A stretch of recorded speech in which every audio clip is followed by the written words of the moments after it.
Welcome to Real Estate Investment Management Brokerage Development LLC. Safety working up at heights.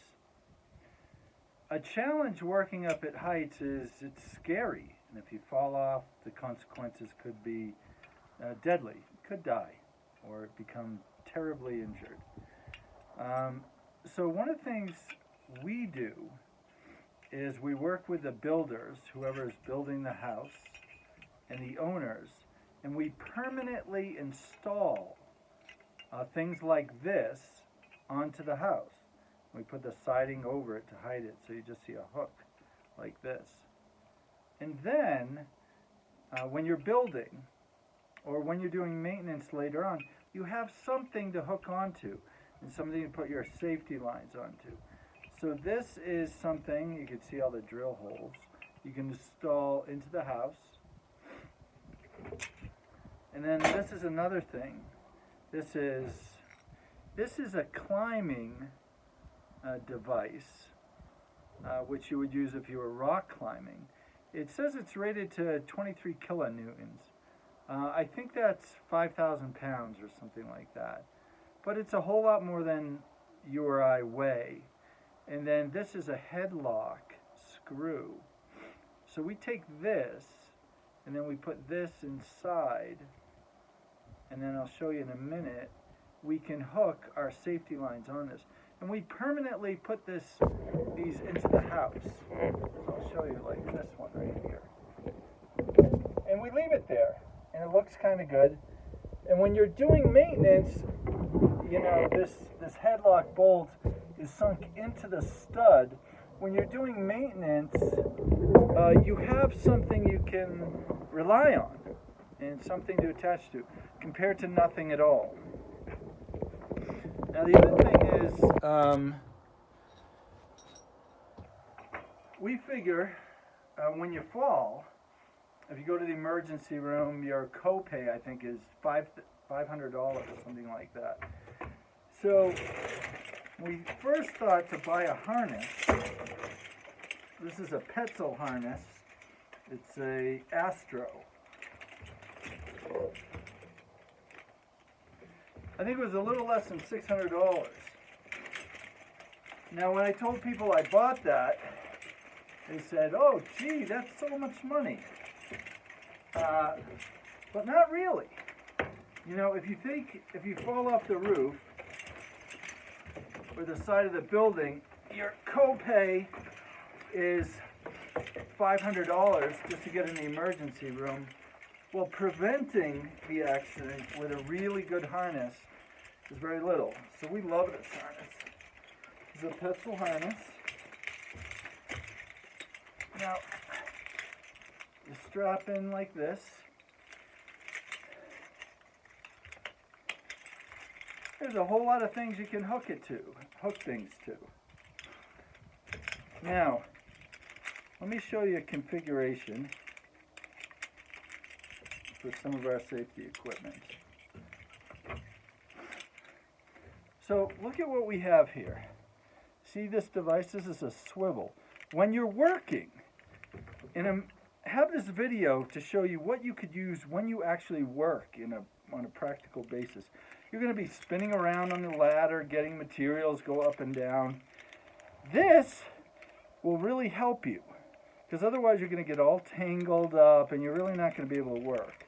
So having this swivel is a really important thing. These things are Carabiners. You've seen these before, but if you don't know a lot about them, this has a special feature. When you let go of it, this twists and locks. So you can maneuver this with one hand like this, and when you lock something into place, and a lot of times you only have one hand on the ladder, you go like that, it locks into place. So they cost a little bit more money for the ones that automatically lock, but we recommend you spend that money to get there. So what do we have? So we have the harness with this great link on it, plus a carabiner with an automatic locking feature, plus a swivel, and we had another carabiner, and something needs to attach to the rope. Now, this is probably the most important part of the video. We love this device. This allows us to feed a rope through it, and when you start to fall, and I have, it quickly arrests you. It stops. But, on the other hand, you can add this into a rope midway, lock it into place, and it will stop you. You don't have to feed the rope through the bottom. Now, let me show you some alternative devices and why this is our go-to connection to the rope.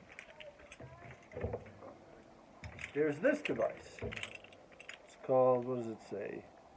NTR, I don't know what that means. But it will immediately lock when you're using it, keeps you from falling, but you have to get the bottom of the rope and thread through it.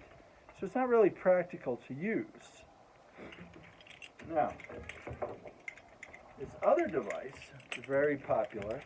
It's a Petzl Gree-Gree. A very popular device with the climbers. But the problem with this, it's a Belay device. The problem with this, it doesn't immediately arrest the fall. And it's a big deal. So we use this as a supplement to our equipment, but not as the first go-to device. The first thing we use is this. This says Gi Life, but there are a bunch of different brands. Because this immediately stops us from falling, but then the problem is when you've stopped the fall and you're dangling and you're up 20 feet in the air or whatever, you're stuck there. So you're going to need to change to a belay device later if you're alone to rescue yourself, go down. So what you would do is you stop, your fall is immediately stopped, then you'd make, while you're dangling there, you'd make a loop in the rope to pull yourself up, and then you could add this. This is why we have these extra devices. Then you would add this on to the device. You would pull yourself up, and then you could move yourself down with this to finish the rescue from you. So, the other device we have is this. Now, if you ride a motorcycle, this might look familiar. This is motorcycle protection, and we put it over. So if you fall, what are you worried about? You're worried about breaking your back and becoming paralyzed and being in a wheelchair for the rest of your life. So what we do is we add this on top of our equipment. If heaven forbid all these other safety devices don't work and we fall, we want our spine protected from impact. So we add that. Now, let's look at some other things. So when we thought about safety, you know, the equipment that was available to us, we really couldn't work in it. It was difficult to work. So we thought, well, who has equipment that's safety working up high that you can work in and move around in? And it's the rock climbers. So most of this stuff is rock climbing. So this helmet, for instance, this is a rock climbing helmet. It's really light. It's easy to work with. And we put there. The other thing is when you're drilling or nailing in something, you need eye protection.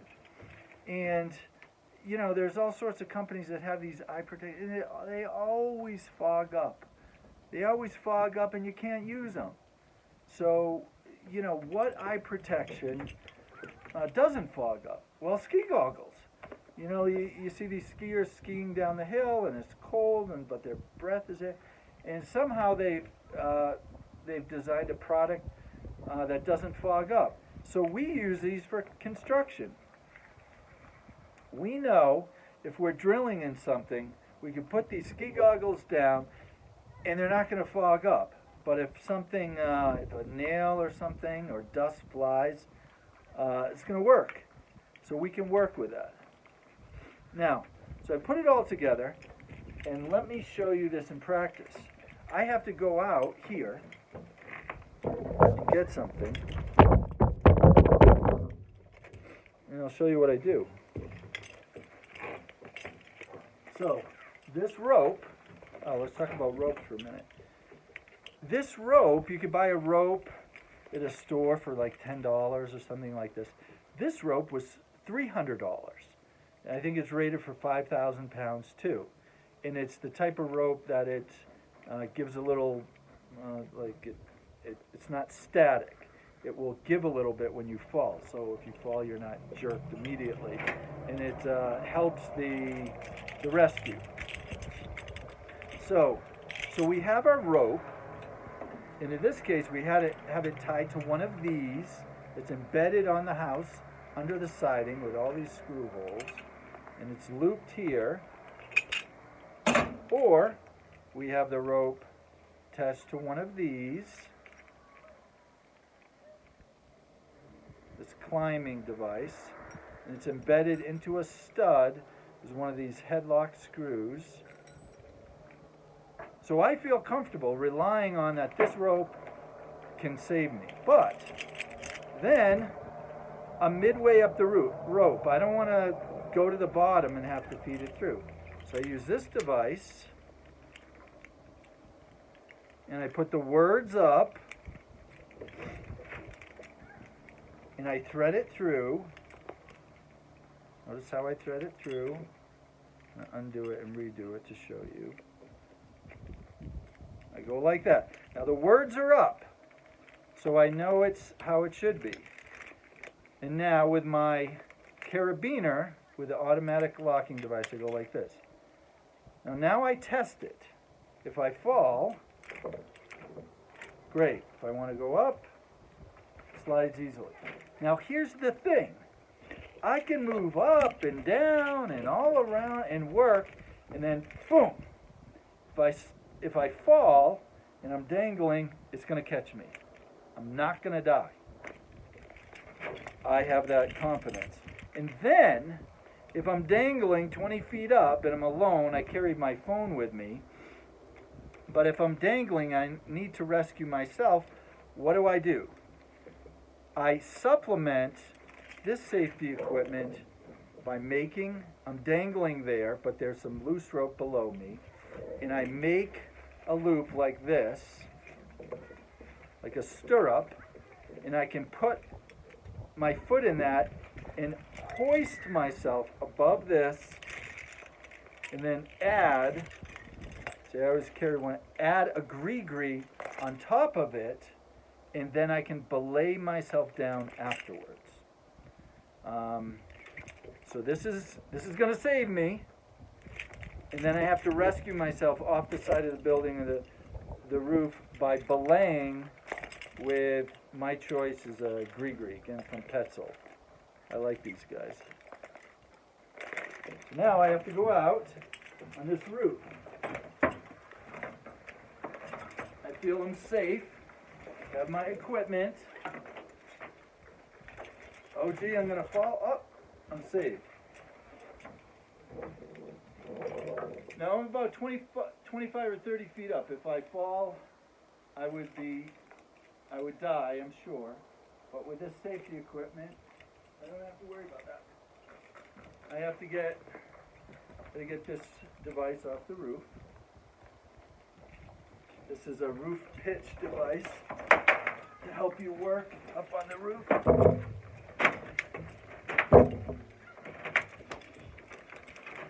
So, this is safety working at heights with equipment like a harness, motorcycle back protector, a swivel, carabiners, a rope, climbing rated rope, a rope device with a quick arrest, a belay device to help you descend after you've been arrested, and talking about permanently embedding things into the house for you to safely maintain the house and keep yourself safe.